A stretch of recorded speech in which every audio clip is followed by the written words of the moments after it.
देख रहे हैं सबकीहिंदी.com। एक नजर अब तक की सुर्खियों पर।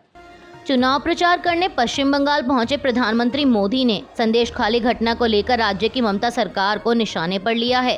पीएम मोदी ने कहा कि यहाँ संदेशखाली जैसी वारदात आम है, जहां पहले बहन बेटियों के साथ अत्याचार किया जाता है और फिर शाहजहां शेख जैसे पापियों को बचाने के लिए गंदे खेल खेले जाते हैं। प्रधानमंत्री ने कहा कि जो टीएमसी सरकार कानून व्यवस्था जैसा काम नहीं संभाल सकती, उसे सजा देना जरूरी है।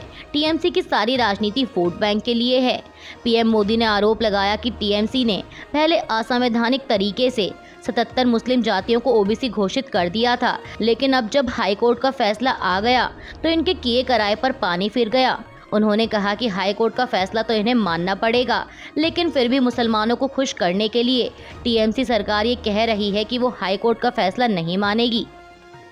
भारत में जारी लोकसभा चुनाव के बीच पाकिस्तान के पूर्व मंत्री फवाद चौधरी सियासी बयानबाजी के जरिए कई बार आम चुनाव में कूदने की कोशिश कर चुके हैं और एक बार फिर उन्होंने ऐसा ही कुछ किया है। उन्होंने कहा है कि प्रधानमंत्री नरेंद्र मोदी और उनकी कट्टरपंथी सोच की हार बहुत ज़रूरी है। फवाद चौधरी के मुताबिक कश्मीर या हिंदुस्तान के बाकी मुसलमान हों, इस वक्त कट्टरपंथी विचारधारा का सामना कर रहे हैं, जिस प्रकार के बाकी अल्पसंख्यक जुल्म सह रहे हैं। यह बहुत ज़रूरी है कि नरेंद्र मोदी चुनाव में शिकस्त खाएं और पाकिस्तान में हर शख्स यही चाहता है कि वह शिकस्त जरूर खाएं। पाकिस्तानी मंत्री ने आगे दावा किया कि हिंदुस्तान और पाकिस्तान के ताल्लुकात तभी बेहतर हो सकते हैं जब उग्रवाद कम होगा। पाकिस्तान में हिंदुस्तान को लेकर नफरत नहीं है, लेकिन वह आरएसएस और भाजपा का अलायंस है। वह पाकिस्तान और मुसलमानों को लेकर नफरत पैदा कर रहा है और हमारा यह फर्ज है कि इस विचारधारा के लोगों को शिकस्त दें।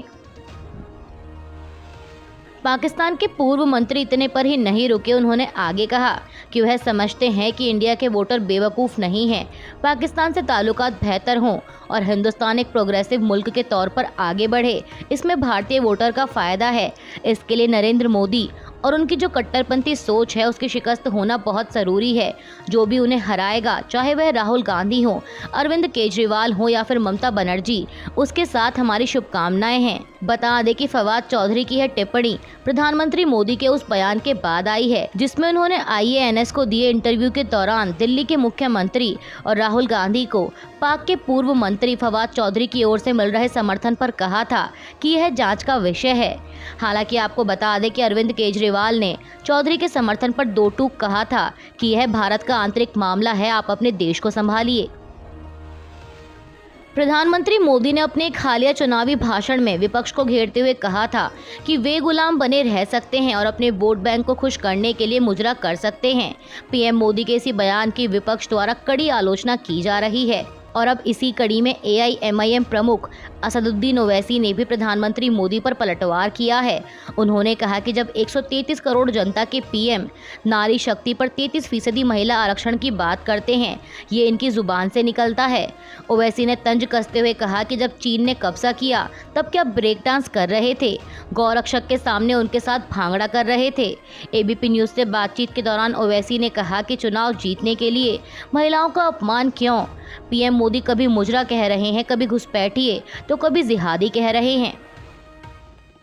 कांग्रेस नेता राहुल गांधी और समाजवादी पार्टी प्रमुख अखिलेश यादव ने कल मंगलवार को वाराणसी में एक चुनावी सभा को साथ में संबोधित किया। अब उनकी इसी रैली पर निशाना साधते हुए राज्य के उप मुख्यमंत्री केशव प्रसाद मौर्य ने कहा कि राहुल गांधी को मोदी फोबिया हो गया है।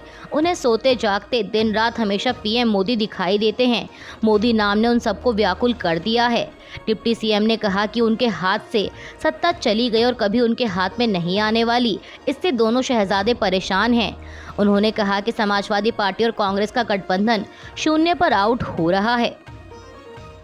वाराणसी में चुनावी सभा को संबोधित करते हुए कांग्रेस नेता राहुल गांधी ने उत्तर प्रदेश में इंडिया गठबंधन की जीत पर बड़ा दावा किया है।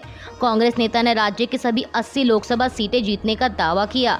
राहुल गांधी ने कहा कि भाइयों और बहनों, यहाँ हमारी जीत निश्चित है, आप यह लिख लो। मैं आपको बता रहा हूँ कि गठबंधन इस बार क्लीन स्वीप करने जा रहा है। यूपी में सीटों की लाइन लगने वाली है, ठकाठक, और उसके बाद गुड बाय बीजेपी। कांग्रेस नेता ने कहा कि इस बार लोग नरेंद्र मोदी को गुड बाय और टाटा कह देंगे। इसके साथ ही राहुल ने ये भी दावा किया कि चुनाव के बाद इंडिया अलायंस हिंदुस्तान की अर्थव्यवस्था को जंप स्टार्ट करने जा रहा है। कांग्रेस नेता राहुल गांधी के देश भर से गरीबी हटाने वाले बयान पर पलटवार करते हुए यूपी के मुख्यमंत्री योगी आदित्यनाथ ने कहा कि राहुल गांधी से पूछा गया कि अगर आप सत्ता में आएंगे तो क्या करेंगे। उन्होंने कहा कि गरीबी हटाएंगे। सीएम योगी ने कहा कि 1970 में उनकी दादी ने ये नारा दिया था और नाती 54 वर्ष बाद भी यही नारा रट रहा है। तब कांग्रेस कितनी बार सत्ता में आई लेकिन गरीबी नहीं हटा पाए। मुख्यमंत्री ने आगे कहा कि लेकिन पीएम मोदी ने 10 वर्षों में 25 करोड़ गरीबों को खुशहाल जीवन की ओर अग्रसर किया है। एक तरफ विपक्ष तो एक तरफ बीजेपी लोकसभा चुनाव में अपनी जीत को लेकर लगातार दावा कर रहे हैं। इसी कड़ी में आरजेडी नेता मनोज झा ने समाचार एजेंसी एएनआई से बात करते हुए कहा कि देश की राजनीति करवट ले रही है। 4 जून से बदलाव होगा और वो बदलाव संविधान के पक्ष में होगा, युवाओं के रोजगार के पक्ष में होगा। वहीं समाजवादी पार्टी प्रमुख अखिलेश यादव ने भी एक चुनावी सभा को संबोधित करते हुए कहा कि यह जोश और उत्साह इस बार परिवर्तन के लिए मतदान करने जा रहा है और मुझे पूरा भरोसा है कि वाराणसी के लोग इस बार इंडिया गठबंधन के प्रत्याशी अजय राय को वोट देकर न केवल जिताने का काम करेंगे बल्कि रिकॉर्ड मतों से उनको जिताने का काम करेंगे। रक्षा मंत्री राजनाथ सिंह ने एक रैली को संबोधित करते हुए दिल्ली के मुख्यमंत्री अरविंद केजरीवाल पर तीखा हमला बोला है। उन्होंने कहा कि आम आदमी पार्टी नेता और दिल्ली के मुख्यमंत्री जो कहते हैं वो करते नहीं। अन्ना हजारे ने कहा था कि राजनीतिक पार्टी मत बनाना, लेकिन उन्होंने अपने गुरु की बात नहीं मानी। उन्होंने कहा कि शराब की सारी दुकानें बंद हो जाएंगी, लेकिन आज दिल्ली की गली गली में शराब बिकवाने की व्यवस्था अरविंद केजरीवाल ने की है। राजनाथ सिंह ने कहा कि यही स्थिति पंजाब की है। उन्होंने आगे आप सांसद स्वाति मालीवाल का जिक्र करते हुए कहा कि उन्हें मुख्यमंत्री के आवास में पीटा गया और ये महिलाओं के सम्मान की बात करते हैं। मध्य प्रदेश के मुख्यमंत्री और बीजेपी नेता मोहन यादव ने कांग्रेस पर तीखा हमला बोला है।